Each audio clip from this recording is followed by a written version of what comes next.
أهلا ومرحبا بكم أعزائي المستمعين، وملخص جديد من ملخصات بودكاست شيب القرنفل مع عماد.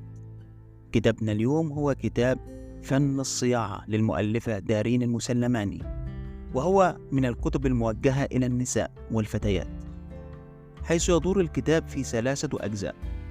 الجزء الأول يركز على بداية العلاقات، وتعطي المؤلفة فيه نموذج سارة ونموذج تمارا، كما تركز على الأخطاء التي تقع فيها الفتاة مع الشاب في بداية التعارف، وتدعو البنات أن تستفيد من أخطاء سارة وأن تأخذوا من تمارا قدوة لهم في جميع المواقف التي يتعرضون لها. كما أوضحت المؤلفة أنه لابد من توافر صفات 4 في البنت لكي تصبح فتاة أحلام الشباب، وهي أن تكون أنثى ومستقلة وتدلع وتتدلع وشقية ودمها خفيف. أما في الجزء الثاني من الكتاب فهو يركز على النجاح المهني، وهنا تعطي المؤلفة بعض النصائح لكل امرأة إن أتقنت البعض منها ضمنت النجاح المهني. والجزء الأخير يركز على الحالة المزاجية والجسمانية للبنت نتيجة تغير الهرمونات. الكتاب تم كتابته باللهجة العامية المصرية. المقدمة. تقول المؤلفة أثناء مشيها مع زوجها داخل أحد المكتبات في أحد المولات: قد وجدت كتاب، وهو لماذا يحب الرجال العاهرات. وبدأت تفر في الكتاب، فقال لها زوجها: هقولك على الخلاصة فيه من غير ما تحتاجي تجيب الكتاب، وهو أن الرجال لا يشعرون بالمسؤولية مع المرأة العاهرة. وتقول: بدأت أفر في الكتاب ووجدت عبارة زوج مختصرة هي فعلا كل ما رغبت المؤلفة أن تقول في هذا الموضوع. والأغرب أيضا إنني وجدت لنفس المؤلفة كتاب آخر: لماذا يتزوج الرجال العاهرات.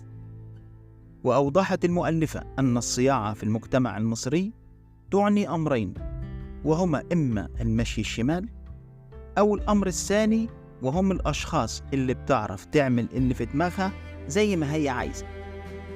الجزء الأول من الكتاب: النجاح في الحب.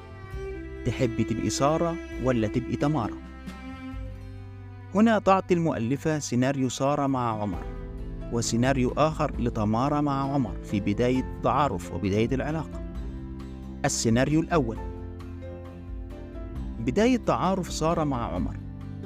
لقد وقعت سارة في عدة أخطاء تسببت في فشل العلاقة، وجعلت من الطرف الآخر ينفر منها، على الرغم من أنها داخليا تريد أن تحافظ على العلاقة، ولكن بالطريقة التي قامت بها لن يحدث ما تريد.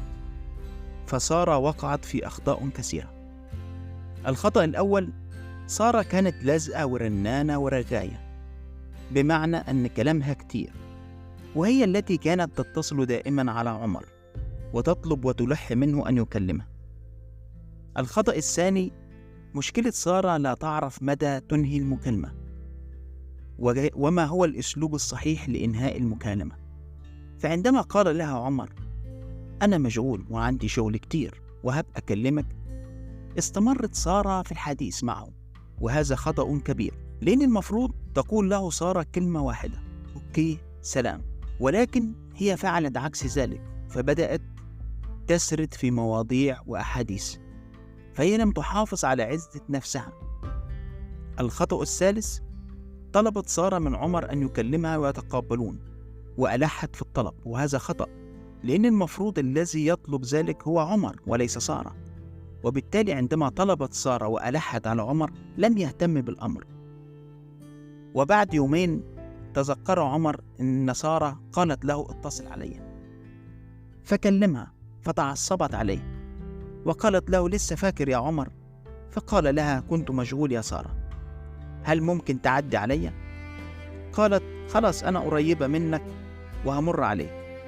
وبالفعل ركبت سارة سيارتها وذهبت إلى عمر وانتظرته في الشارع حتى نزل من شغله، وتقابلا في كافيتيريا بجانب الشغل.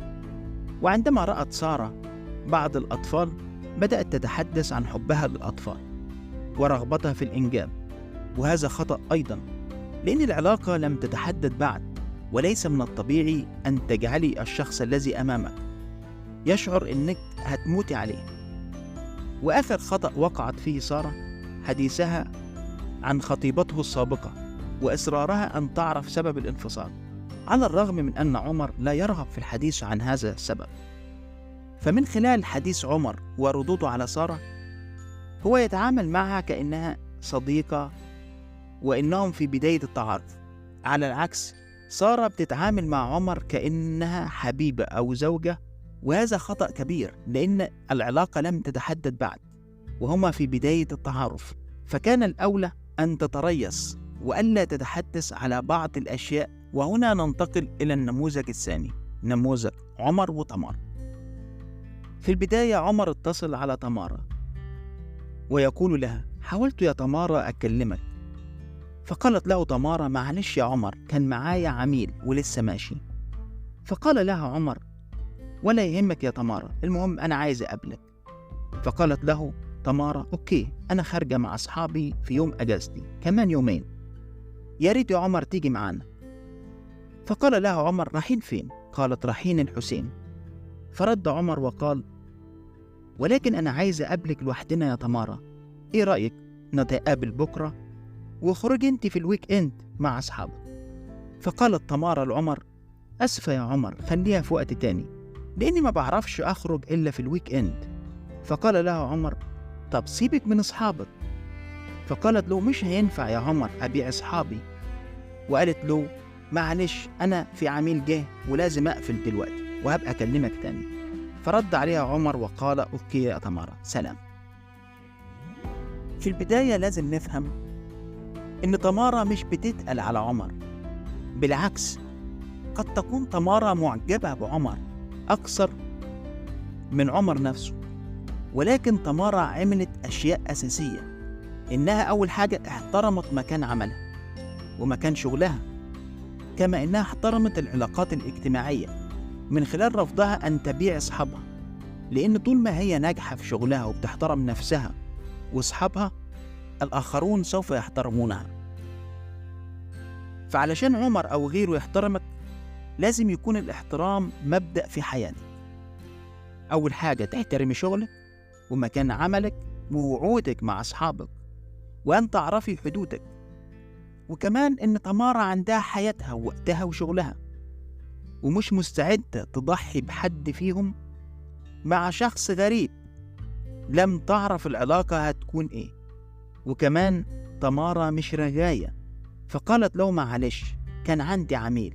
فهي لم تقوم بحكي قصة حياتها وتزيد في الرغي والاعتذار.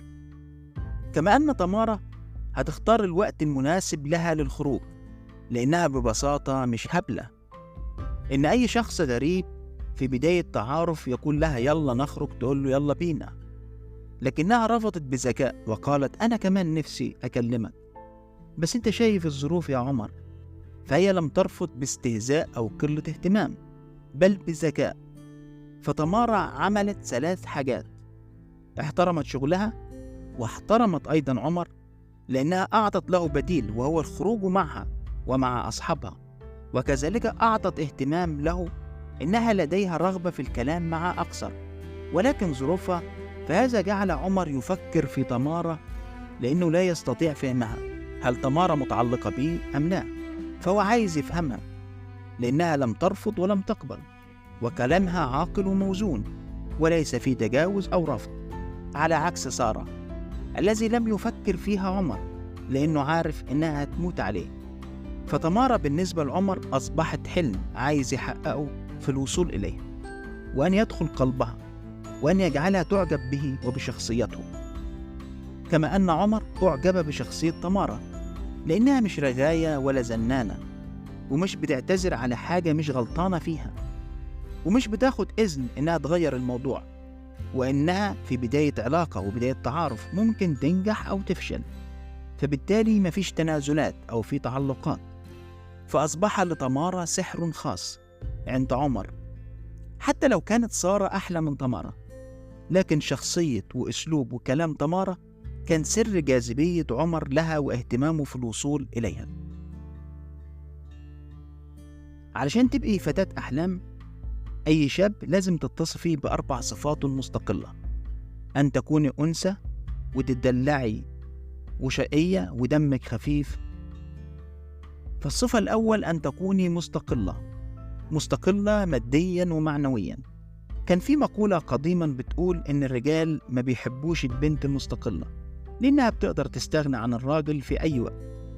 إحنا ملناش علاقة بالنوع هذا إن كان لسه موجود أصلا. وهنا السؤال المهم، هو إزاي يشوفك مستقلة؟ لو خيرك بين كرامتك والعلاقة اختار الكرامة. وأي حاجة لازم تفكري فيها الأول، وهل تتفق مع مبادئك وكرامتك أم لا؟ فعندما حاول عمر أن يقبل تمارة رفضت لأنها ضد الشرع، لأن ما فيش بينهم حاجة لفعل ذلك. كذلك إنها قادرة على المساعدة في البيت، فهي تساهم في البيت وببعض الأشياء، وهذا حق العلاقة بينهم. الصفة الثانية شقية ودمها خفيف. طبعا كلنا عارفين ضغوط الحياة، الراجل محتاج من زوجته وحبيبته أن يكون دمها خفيف وشقية. يعني ممكن تعكسين. أيوة زي ما بقولك، الراجل بيحب يتعاكس زي الواحدة بالضبط، وكمان بيحب إن حبيبته تقول عليه كلام حلو، ويحب الهزار مش النكد. من الآخر الراجل بيحب الست الفرفوشة. الصفة الثالثة أن تكوني أنثى. كونك أنثى يبقى لازم أن تظهري الأنوثة لزوجك. ليس شرط أن تلبسي لبس عريان أكثر مما يصدر. هو صحيح اللبس العريان ممكن يحقق النجاح في العلاقة، ولكن لبعض الوقت وليس العمر كله. لذلك فأنت تحتاجين الاختيار ما يظهر أنوثتك وزيادة الرغبة فيك لدى زوجك، وهذا من خلال إنك تخليه يشعر ويحس إنه راجل، وراجل قوي. طبعا أنت فاهمة المعنى ده، وهتقولي له إيه عشان يحس بالشعور هذا، مما يجعله يتمسك بيك لأنك أعطيت له الشعور اللي حابب يسمعه ويحسه ويفتخر بنفسه. خليه يحس إنه أسد.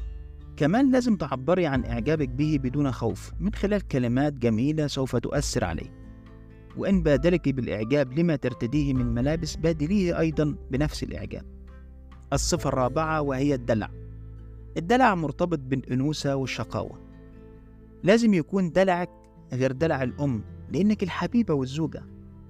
يا ست البنات، يعني لازم لما يتاوب تقولي له عارفة إنه كان يومك طويل، تعال في حضني، وتفتحي ذراعك وتعملي له مساج حتى لو في شعره، وتدلعيه وتقولي له كلام حلو، وكمان تعملي له اللي بيحبه، وتتفرجي معاه على اللي بيحبه، وتشجعي اللي بيشجعه. الجزء الثاني من الكتاب: النجاح في الشغل.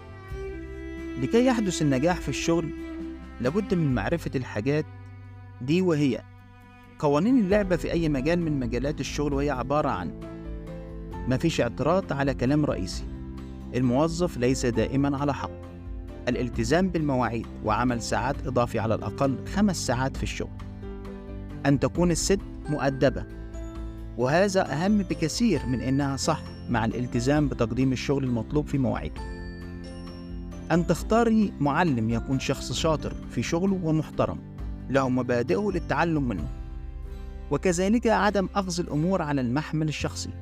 فمثلا لو حدث تبويخ من مديرك فهو ليس تبويخ لشخصك بل لشغلك، فعدي الأمور ومشيها، مما يعطي انطباع لدى المدير إنك مرنة ومتفهمة الأمور. لما يكون عندك اقتراح ادخلي في الاقتراح مباشرة، لا بدون مقدمات ولا رغي كتير، ولا تتحدثي عن المشاكل إلا إذا كان لديك حل لها. وإذا تم توجيه نصائح من مديرك أو زميلك لا تعترضي على النصيحة أو تعدلي فيها على الأقل أمامهم. اهتمي بلبسك وشكلك ومنظرك، بس في حدود المسموح وليس العاري أو ما يثير لفت النظر إلى جسمك. كذلك اختاري الملابس التي تعطيك ثقة في نفسك. إذا أخطأ أحد الموظفين في الشغل فتقبلي الخطأ ولا تركزي عليه لكي تظهري للآخرين خطأه، فهذا سوف يجعلك محبوبة ومتعاونة مع الجميع. حاولي تكوني هادية وليس انفعالية، وعندما تتحدثين يكون الكلام بنبرة صوت هادئة وليست مرتفعة، لأن لا أحد بيحب الانفعال. وحاولي أن تسامحي إذا كان الخطأ بسيط ولم يتعدى على كرامتك أو أذيتك في شغلك. وبلاش تكوني رغاية، فخير الكلام ما قل ودل. لابد في بداية كل يوم أن تحددي أنت عايزة إيه وهتحققي إيه اليوم في الشغل، وما تضيعيش وقتك في شغل تافه. فلو حب زميل يلبسك في شغل لا تنفعلي، بل قولي بصوت هادئ: كان نفسي أساعدك بس أنا مسحولة هذه الأيام، وتسكتي. ما تحاوليش تحلي مشكلته، لأنها مشكلته هو وليست مشكلتك. لما يكون في مشكلة وانت طرف فيها، حاولي تظهري للناس إنك عايزة تحلي المشكلة وليس إنك سبب المشكلة. ثقي في حواسك، فلو حاسة إن في شخص زبالة ثقي في حواسك فهو أكيد كذلك، وحاولي تتجنبي هؤلاء الأشخاص في حياتك وشغلك. ولو حسيتي إنك عايزة تبكي من موقف معين في الشغل، حاولي تمسكي نفسك إلى أن تذهبي للحمام وابكي. ولو تم ملاحظة ذلك من زمايلك فغيري الموضوع وقولي مثلا: أنا قرأت حاجة حسيت بيها فخلتني أبكي. ولما تحبي تاخدي قرار لا تعتمدي على رأي شخص واحد، بل اسمعي لأكثر من رأي وبعدها اختاري الرأي المناسب. بلاش تقولي إنك مش عارفة، قولي: أنا بدرس الموضوع من كل الجوانب وسوف أعطي رأيي فور الانتهاء. ولما تحققي نجاح لا تقللي من نفسك أو تقولي: كان حظي حلو، لأن هذا نجاحك وحقك. الجزء الثالث: الحالة المزاجية ومعكرات الجو النفسي. قد تتعرضين لضيق بسبب فترة البريود، أو بسبب زيادة في وزنك، أو عدم ارتياحك لشكل مناخيرك أو جسمك، أو كلمة من شخص عكرت مزاجك وسببت لك ضيق أو مشاكل زوجية. وهنا لابد من حدوث التكيف، لذلك هتكلم معاكي في أمور لازم تعمليها علشان تخرجي من حالة النكد والاكتئاب والمشاكل والضعف التي تشعرين به. وهنا لازم أن نتكلم عن حاجتين: أسباب السعادة، لأن السعادة لها جزء إجباري وجزء اختياري. في الجزء الإجباري لازم تعمليه كامل، وهو علاقتك بالله. هل علاقتك بالله جميلة وقوية أم لا؟ إذا كانت الإجابة لا، فحاولي تتقربي من الله سبحانه وتعالى وتخلي العلاقة قوية وسعيدة مع الله من خلال جهاد النفس والاهتمام بالدعاء دائما. واهتمي بالدعاء دائما لك ولأسرتك، وأن تسأل الله الرزق والصحة والسعادة وراحة البال، فالدعاء يرد القدر ويقويك ويقربك أيضا من الله، ويفتح لك أبواب كثيرة من الرزق والبركة. تاني حاجة هي ثقتك في نفسك، وهذا شيء مهم جدا. لازم تشوفي إيه الحاجة اللي بتخليكي واثقة من نفسك واعمليها. ممكن مع الأيام تكون الحاجة دي ضاعت منك أو نسيتيها، لكن لازم دايما تشوفي إيه الحاجة اللي بتخليكي واثقة من نفسك وتركزي عليها، لأنها مصدر قوتك للتغلب على ضعفك. أسباب السعادة الاختيارية: الرياضة، ففي الحركة بركة. حاولي تتحركي كل يوم ولو 15 دقيقة، أو على الأقل 3 أيام في الأسبوع. الرقص، ارقصي مع نفسك أو مع زوجك. الأكل الصحي، حاولي تهتمي بأكلك الصحي لك ولأسرتك. والاهتمام بالرسم والقراءة والكتابة، حاولي تفرغي كل همومك على الورق، هتخفف من الضغط كتير. واهتمي بالقراءة، هتخليكي تعيشي مع شخصيات جديدة وهتستفادي منهم. وأيضا لابد من التخطيط في حياتك، سواء في التخطيط لأجازة أو أكلة أو ما شابه ذلك، لأن التخطيط الجيد هو اللي بيخلينا نمشي اليوم على مزاجنا، وليس اليوم هو اللي يمشينا. طريق التعاسة، طرق السعادة كثيرة، أما طرق التعاسة فهي طريق واحد، وهو عدم الامتنان والشكر سواء للناس أو لرب الناس. حاولي تشكري الناس على الحاجات الحلوة اللي قدموها لك في حياتك، كذلك اشكري رب العالمين على النعم التي أنعم بها عليك، فالشكر والامتنان هما سبب السعادة. وعلشان تعرفي إنك بتعاني من عدم الامتنان، هتلاقي نفسك عندك يا إما غضب مستمر أو الشعور دايما إنك ضحية. فلو عندك الأعراض دي فاعرفي إن الامتنان مش موجود عندك، وحاولي دايما إنك تكوني قريبة من الله، ويكون أهم عندك من أي حاجة تانية، حتى من نفسك وأولادك وشغلك، لأن التقرب إلى الله والعبادة هتغير حياتك للأحسن وتخليكي تتغلبي على حاجات سيئة كتير، بل سوف تجعل البركة والرزق والصحة والسعادة في البيت كله. فمثلا تمارا لو بتعمل الأكل وميعاد الصلاة جاء، بتوقف كل حاجة وتصلي، وبعدها تروح تقدم الأكل بنفس راضية وسعادة وفرح، وبيكون الأكل جميل وفيه بركة. أما لو هي فكرت إن 10 دقايق بتوع الصلاة بيضيعوا الوقت، فهتلاقيها بتقدم الأكل بسرعة وبدون نفس ومضايقة، لأنها استجابت لزن أولادها أو زوجها وبحثت عن السعادة المزيفة. فدايما اختار السعادة الحقيقية، وهي الإخلاص لله رب العالمين والإخلاص في العبادة. كنتم مع كتاب فن الصياعة للمؤلفة دارين المسلماني، وننتظركم في ملخص جديد.